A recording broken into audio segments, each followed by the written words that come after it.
Welcome to the Bible Vibes Podcast, where we're having a gospel-centered conversation that relates to the world and culture we live in today.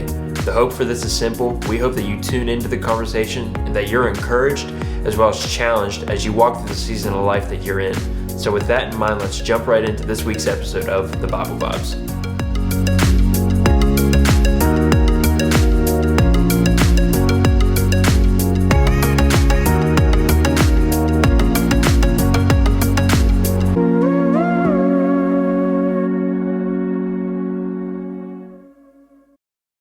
Welcome back, podcast listeners.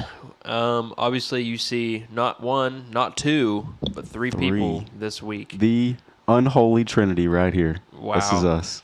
What a bunch of sinners. I'm so thankful. But we're thankful for the third, Kirk, who is usually behind the camera.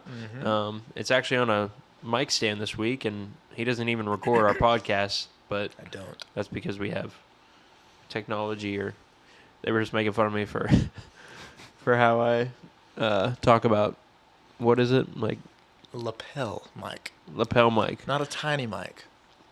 Yeah. Well, I mean, it's a good description. Same concept. Same. And yeah, I'm just going to, it's early in the morning. But you're definitely a children's pastor. You are.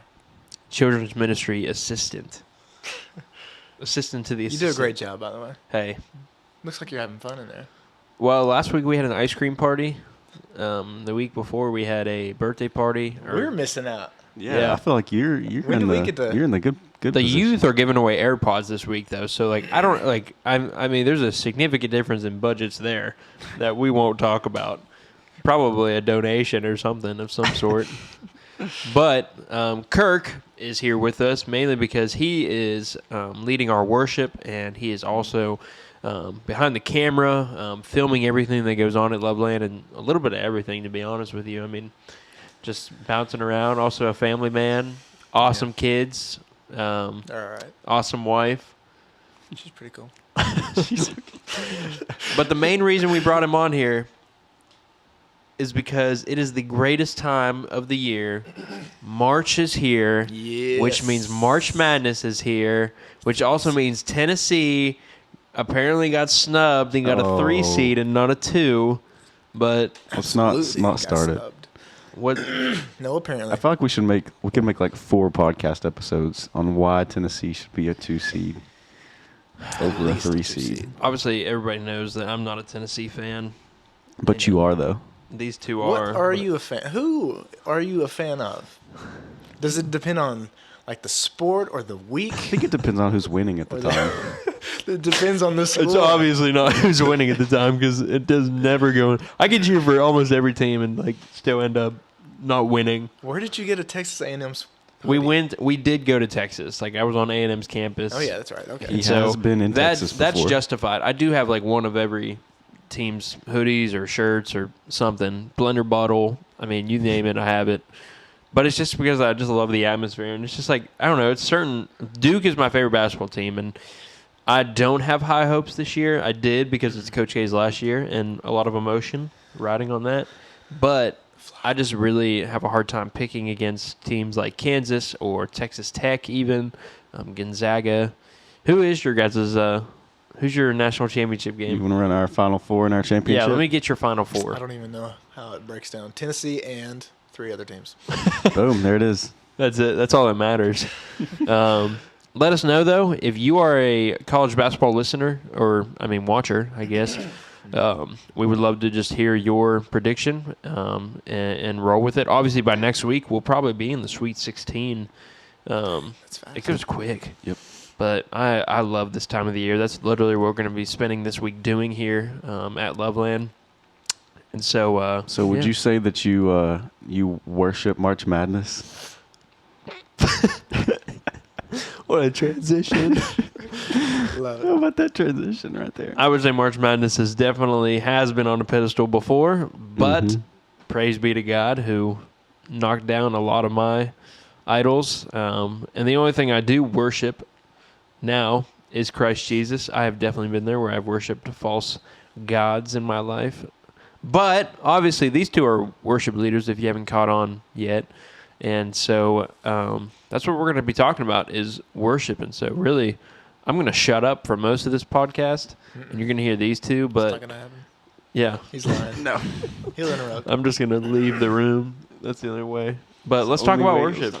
Let's do it. Let's Go for it. let's break it down. Kirk, So yeah, we've got Kirk on here. So let's just throw it to Kirk here for a minute. And Kirk is he looks like a 24-year-old, but how old are you?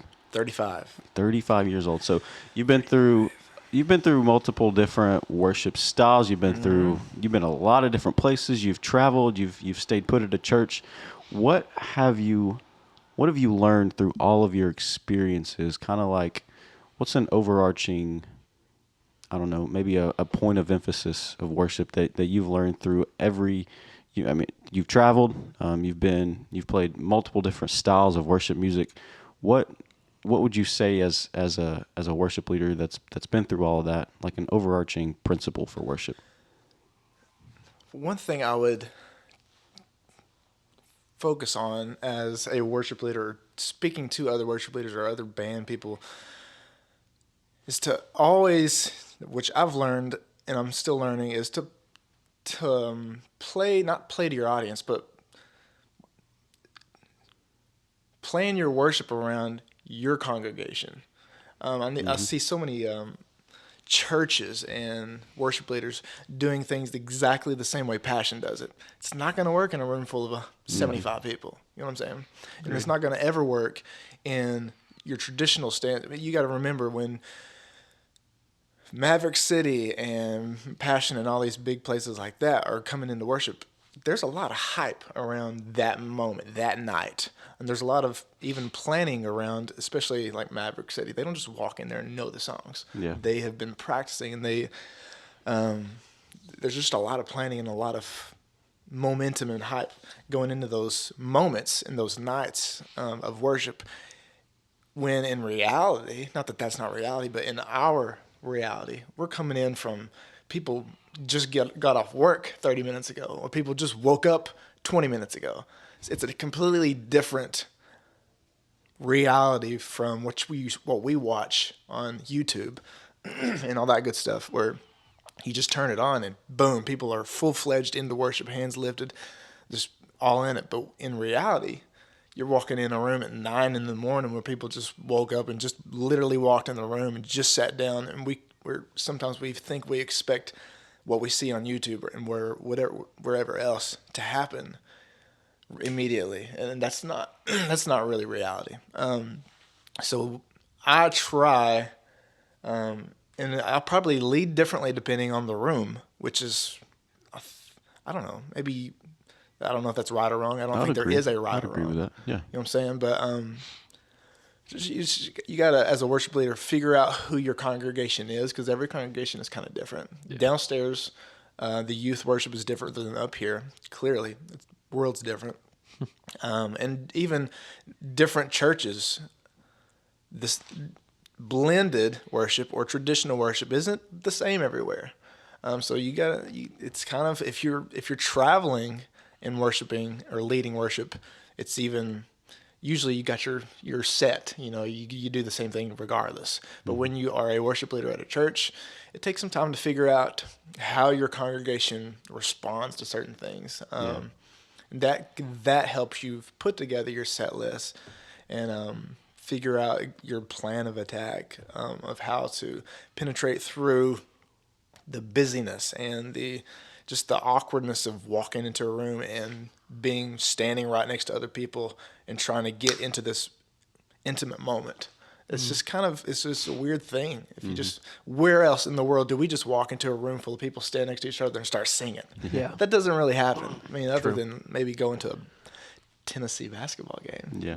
Singing Rocky Top or something. But Of course. I love leading worship. There's just all kinds of fun aspects, all kinds of challenges as well. And that's one of them, is figuring out who your congregation is, how they respond. And of course, it's more about the Holy Spirit and leading to the throne than anything. But at the same time, you have to be aware of your room, your congregation, and what's going to get people to the throne. Yeah, because ultimately worship is a ministry, and there's a difference between ministering directly to the people that you're ministering to and manipulation. Like a lot of people walk into a room and they look at passion and they're like, it's a little bit of manipulation, like there's too much hype around it, and you can make that argument, but when we're ministering on a Sunday after Sunday after Sunday, there are probably 350 people that walk into Loveland Baptist Church that we have to minister to individually, and as worship leaders, we have to figure out, okay, what songs do we do?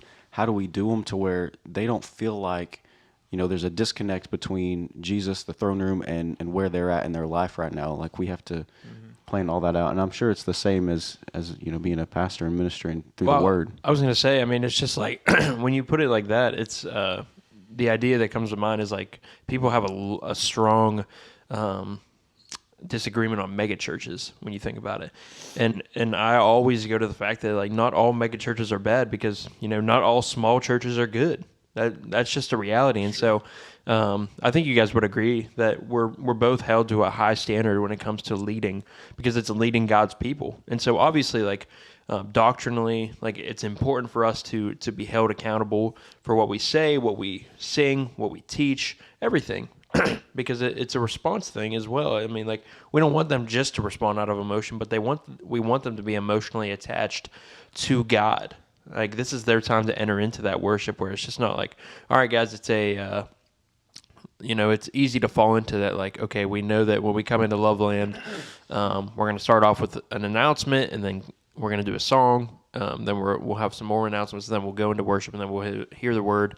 And then we'll go about our week, and it's important for us to understand that time, and like I know there's a lot of preparation that goes into it for you guys. I mean, it's not just worship starts, in your homes, where it's like, are you guys getting sleep the night before? Are you prepared coming into it? And I'm running all over the place with this, but at the same time, I would say like yes, it is important to connect our audience to worship. And I think a lot of you guys both have probably experienced it. Like there's, what would you say to somebody that's like, hey, I didn't really like the worship today. I think we just saw the post the other day on Facebook, but it's like, hey, you know what? I didn't really care for the new songs that you guys are trying to do. Can we just go back to the hymnals? Or what would you say to that person? I would probably say nothing, because if I said something, it would be something I probably regret. So I would just be like, okay, cool. And thank you. I don't know. We've had, I'm sure Noah has too. We've had that plenty of times, and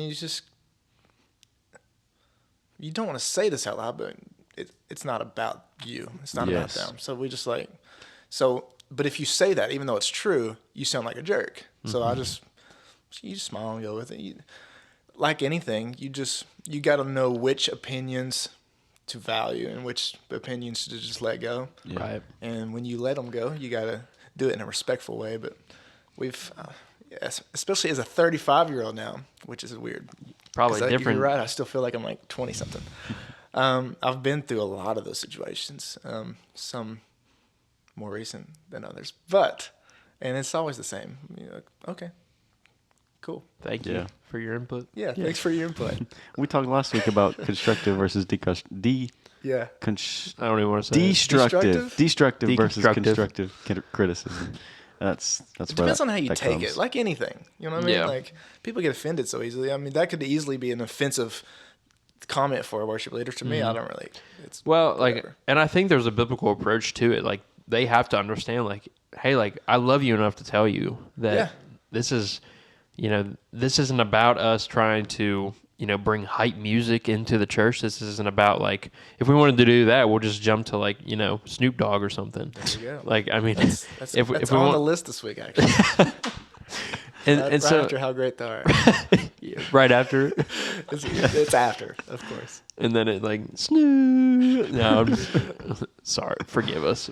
But no, that's a good point. Not the Snoop, but the fact that what they mean usually by that is we didn't do songs that I know. Well, sometimes we fill our set list with songs that people know so well that they're just singing because they know it, not necessarily because they mean it. Not that they don't mean it, but I know there's a few songs that I don't necessarily stay away from, but I'm cautious of putting in the set list sometimes because I know that it's just such a great song that everybody loves. I just don't want people to just sing it because they know Yeah. it and because they love the melodies. You know what I'm saying? There's plenty of those songs, even for myself that I need to make sure that, hey, I got to keep myself in check. Hey, I'm singing. I can't be putting this song in the set and leading it and standing on stage singing it just because it's a great, fun song to sing. You know what I mean? And that's what I feel like some people are mean when they say, hey, this was a great set. Sometimes it's for the right reasons, but sometimes or the opposite. Hey, this wasn't a great set. Well, the songs they're saying the same thing as the other songs are. Maybe you just don't like the melodies. Yeah. Yeah. It starts with, at the home, like PJ said, it starts at the home with every single congregation member, everybody that's going to be worshiping that morning. It just starts with, what's my mindset for worship? Am I going in here for myself? Am I going in here to hear a concert, or am I going in here to worship the Father with whatever He brings me this morning? I agree, and it's like it's one of those things that it's just like preparing for a message. Like you don't expect the pastor just to walk up on stage and live on a prayer, no pun intended. But at the same time, like it starts in the home where you guys are praying like God, because we don't. When you're standing on stage and you're looking out at a congregation, it's like you have no idea who you're ministering to in those moments, and so those songs are vital, really. I mean, like David had a direct approach, or he had, I guess you can say, like an idea when he wrote the Book of Psalms for the majority of it. But obviously these are songs he was singing to God, and then a lot of different emotions were attached to them, anger or sorrow or joy, all of these things. And it's really based on we have no idea what these people are feeling, what they're going through, what their home life is like, because honestly, we're all broken in a lot of different manners. I can't sing, which is why you guys are put in that position to lead worship. That's a God-given gift.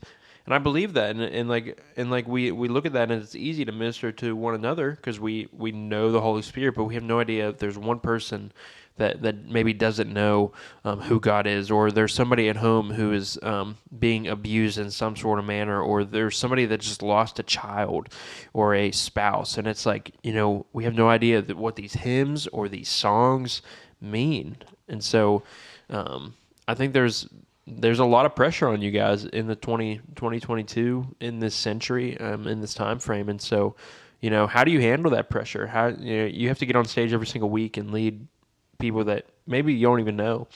A lot of times people will call you and say can you guys come and, lead at this church, or can you come and help us with these songs? And it's an opportunity, but there's a lot of pressure in that. So how do you handle that as, being on stage and leading an entire people? I think one thing you have to kind of balance is kind of what we talked about a little bit with knowing your audience or knowing your congregation.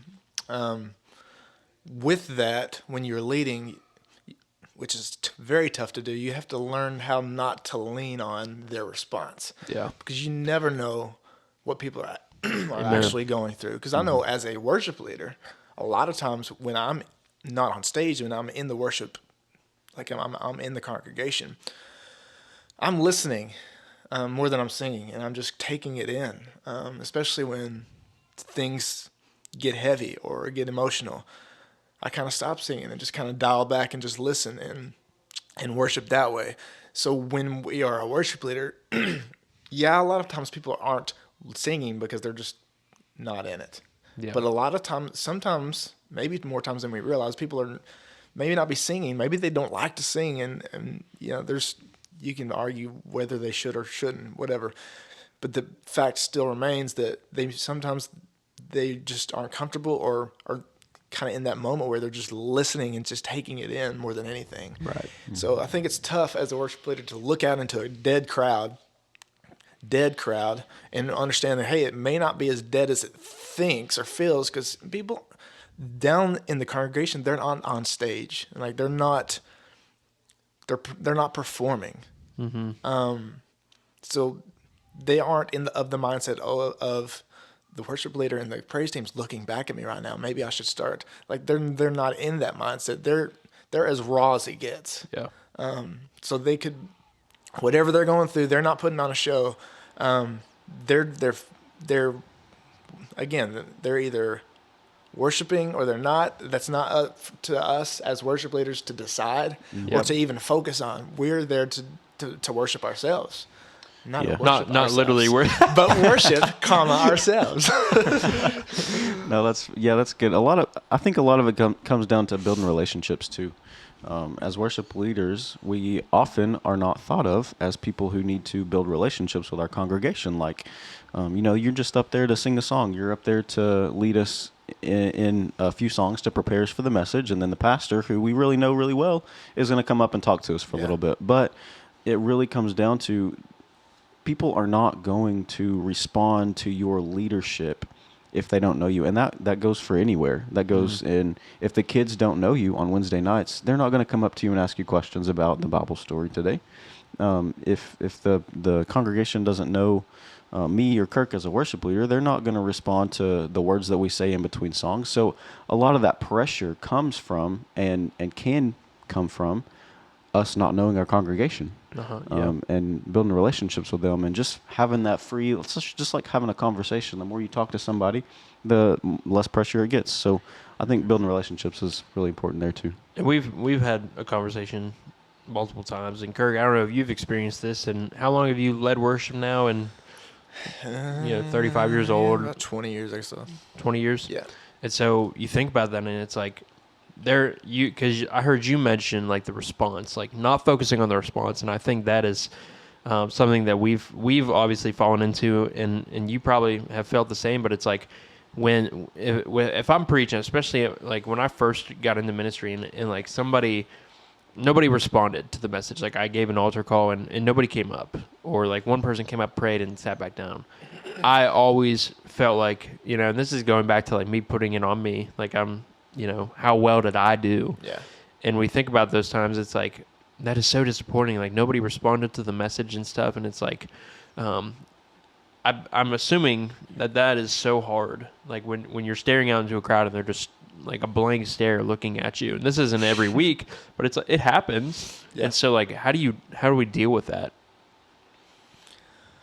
Happens a lot. It does. It happens. But, I mean, not in just worship leading, but in life, the best thing that God can grant you with is confidence. And that's not confidence necessarily in yourself, but confidence in what He has done in your life and He is doing in your life, and confidence in the fact that He is in control of everything.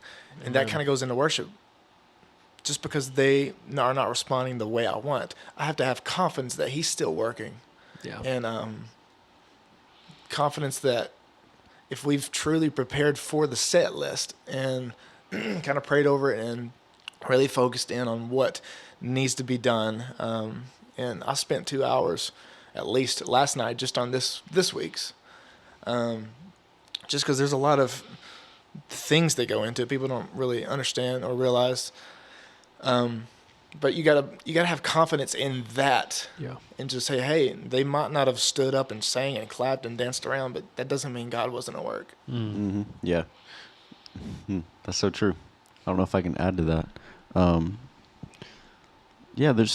Like you said, there's so much preparation that goes into it. And so you obviously want a good. Yeah, but ultimately it does come down to, am I faithful? Yeah, does His word really go out void? Do you believe that? Mm-hmm. No, it doesn't ever. So if we're really putting in the work, if we are confident in the Lord, like when an athlete, he puts in work in the gym, he's going to expect that work to be shown on the court or shown on the field, and it's got to be the same way with us. If we put in work Monday through Saturday in our quiet times and worship Him, we can expect, we don't have to be worried that God is going to work on Sunday, because we know whether or not we get the response that we want, He's going to work through somebody, and somebody's going to be encouraged at least through our through our authenticity in worship. Yep. And so I think one final question for you both. Say and this is actually a perfect example because I am this person. I walk into a Sunday service and I know I don't really have a voice. I'm not a singer. You guys have both probably heard me sing, and so you can testify to it. Yeah. But I walk into a pew, there's people around me, and the worship starts, and everybody's singing, and I'm like, I know I should sing in this moment, but at the same time, I don't want people to hear me. And then I'm looking to the left and right. People are raising their hand, or they're, open hands, or maybe they're just like humming it. And I'm so focused on like what's happening around me, and what people are thinking of me. How do I, I guess, discern the reality of that? Like, what would your encouragement be to somebody that is just a member of the church who doesn't really have a voice to sing? Do not ask to be on the worship team. Or do. And it'll be fun. And It'll just- be a fun I've tried Yeah, like it'll be 3 fun. times. But lift a joyful noise. The word doesn't say lift a on key, on tune. See, I don't even know what Noise. these words Beautiful mean. noise. Lift a beautiful and a joyful noise. Yeah, that's it. I mean, and if you're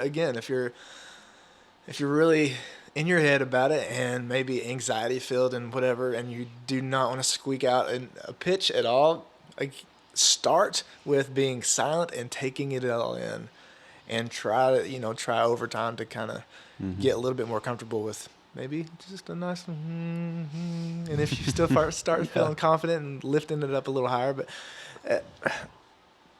again, make a joyful noise, and if not that, at least listen intently and you can worship without singing. Yes. I know there's different arguments about whatever, but I mean, there's plenty of times when worship, powerful worship and moments of worship can be done without you making a sound. Mm-hmm. So don't be afraid to still go into worship service and be all in it. And just because you're not necessarily singing, there's not necessarily sound waves coming out of your mouth, doesn't mean there's not worship coming out. Yeah, absolutely. We've talked about before, there's many different ways to worship.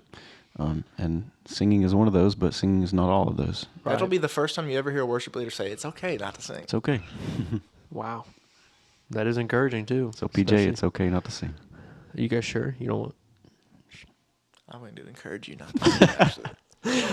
It is important to note too that it's not just a Sunday service that you need to be in worship. It could be in your car, in your house, in the forest. I don't know where you go on your weekly routine at your job, whatever that may look like. But I think that's all we got for you. We're done. Thank you so much, Kirk, for being on with us. Yeah, we really for appreciate sure. it.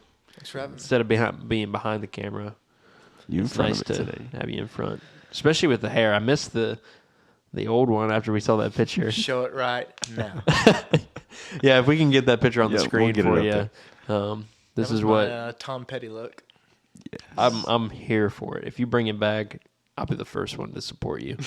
Your I'll see wife what I can do. obviously has. She dig it. She definitely did. I don't know if she cared it one way know. or not. I tried a mustache and Jordan didn't. This is my attempt at a mustache. I'm 35 and I can't grow facial hair.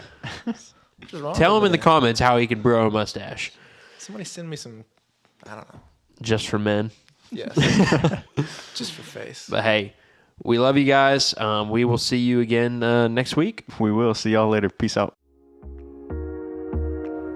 Thanks for tuning in. Make sure to check the links below for our Instagram, Spotify, and Apple Podcast accounts where you can listen wherever you go and stay up to date on TBV info.